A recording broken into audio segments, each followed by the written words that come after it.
রুমিন ফারহানার career কি শেষ হয়ে গেল রাজনৈতিকভাবে? ক্যারিয়ার শেষ হোক বা না হোক, তার জনপ্রিয়তা শেষ, ধুলায় মিশে গিয়েছে, গোবরে মিশে গিয়েছে। শহীদ আল্লামা দেলোয়ার হোসেন সাঈদীর যখন অত্যাচার শুরু হয়, সাঈদীর উপরে যখন আওয়ামী লীগের ফ্যাসিবাদের খুনিদের অত্যাচার শুরু হয়, ভারতের অত্যাচার শুরু হয়, তখন সফট আওয়ামী লীগের যারা, তারা বলতো সাঈদী যদি আসলেই আল্লাহওয়ালা হতো তাহলে আল্লাহর পক্ষ থেকে তো কোনো সাহায্য আসতো, কই তার পাশে তো কেউ দাঁড়াতে দেখি না। যখন আপনি উত্তর দিতেন যে তার জন্য প্রায় 200 মানুষ জীবন দিয়েছে, তারপরও পাশে দাঁড়াতে দেখলেন না, তখন তারা বলতো তারা উগ্র। এভাবে তারা তাচ্ছিল্য করত, ব্যাপারগুলোকে মেলাইন করত। রুমিন ফারহানার পাশে কিন্তু এখন অনেকে দাঁড়িয়েছে এবং তারা ভিআইপি। তারা কারা? আমরা আজকে এই বিষয় নিয়ে আলোচনা করব। প্রিয় বন্ধুরা, রুমিন ফারহানার এই হাসনাত আবদুল্লাহকে ডাকাত, কালো, বস্তির ছেলেদের সাথে আমাদেরকে রাজনীতি করতে হয়, এই মন্তব্যের পরে রুমিন ফারহানা মোটামুটি দুর্গন্ধ ছড়াতে শুরু করেছেন। বাংলাদেশের গ্রামগঞ্জে প্রান্তিক লেভেলের যেসব মানুষ খেটে খায়, গৃহিণী, তাদের কাছে পচা মালে পরিণত হয়েছেন। এই একজন প্রান্তিক গৃহিণীর সাথে যখন আপনি রুমিন ফারহানার নামটি নেবেন, সে রুমিন ফারহানার এমনভাবে কথা বলবে, মনে হয় যেন তার নাকে কোনো ময়লার দুর্গন্ধ আসছে, ডাস্টবিনের দুর্গন্ধ আসছে, মুখটা তার কষ্টে প্রায় বিকৃত হয়ে যায়। এই হলো বর্তমানে রুমিন ফারহানার অবস্থা বাংলাদেশের জনপ্রিয়তার ক্ষেত্রে। তবে মিডিয়ার যারা অনৈতিক প্রযোজক এবং উপস্থাপক, তারা কিন্তু রুমিন ফারহানার পক্ষে সাফাই গাইছেন। তবে রুমিন ফারহানা যে এখন নেগেটিভ হাইপ, বিশাল একটা হাইপ উঠছে, এটা কিন্তু তারেক রহমানকে তিনি হারিয়ে দিয়েছেন। কারণ রুমিন ফারহানার ব্যাপারে যে প্রায় লক্ষাধিক পোস্ট হয়েছে, মেটাডাটার তথ্য অনুযায়ী লক্ষাধিক পোস্ট হয়েছে।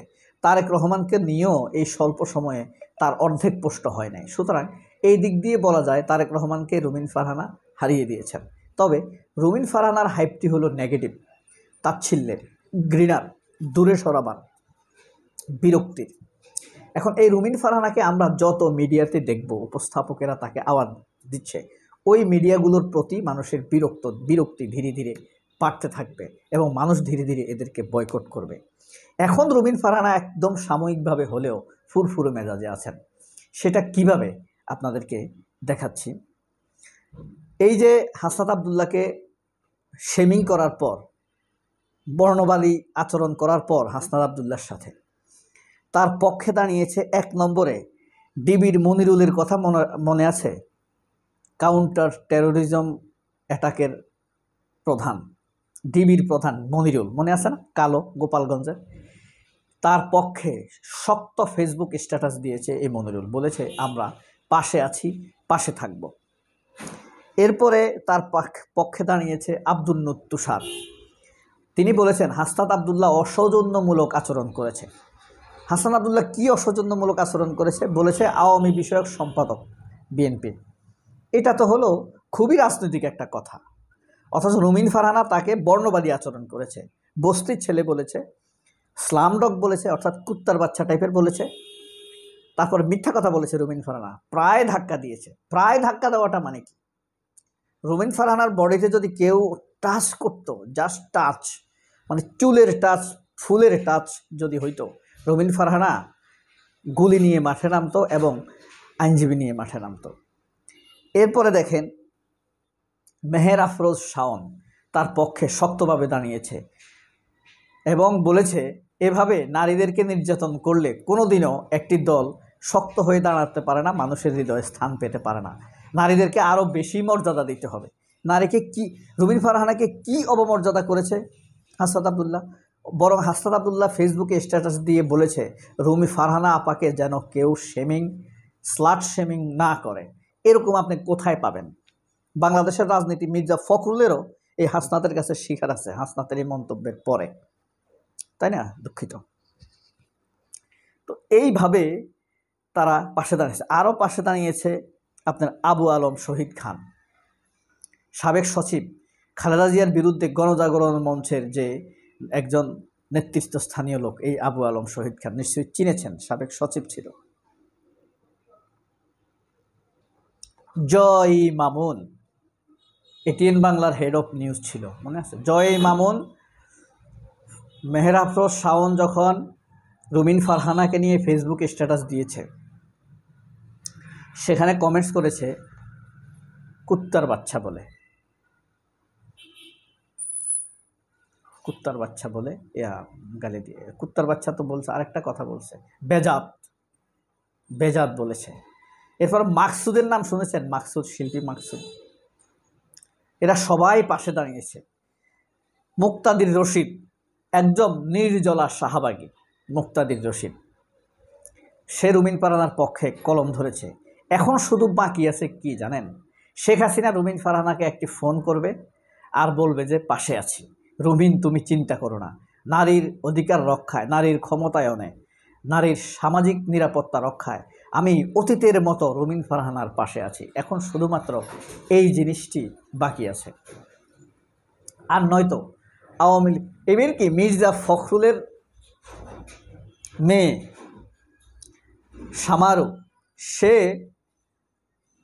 ডাস্টবিনের সাথে তুলনা করেছে হাসনাত আবদুল্লাহকে। রুমিন ফারহানা সেদিন সামান্য এক চুলো নিপীড়নের শিকার হয়নি। তিনি মিডিয়াতে যেটি বলেছেন, খালেদ মহিউদ্দিনের বক্তব্যকে প্রোটেস্ট করার জন্য ডাহা মিথ্যা কথা বলেছেন রুমিন ফারহানা।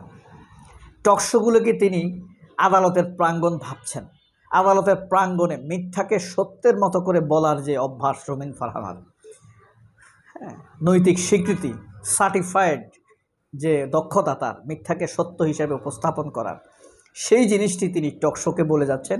শুধুমাত্র হাসনাতের বক্তব্যের এগেনস্টে তাকে কিছু বলতে হবে, ডাহা মিথ্যা কথা বলছেন।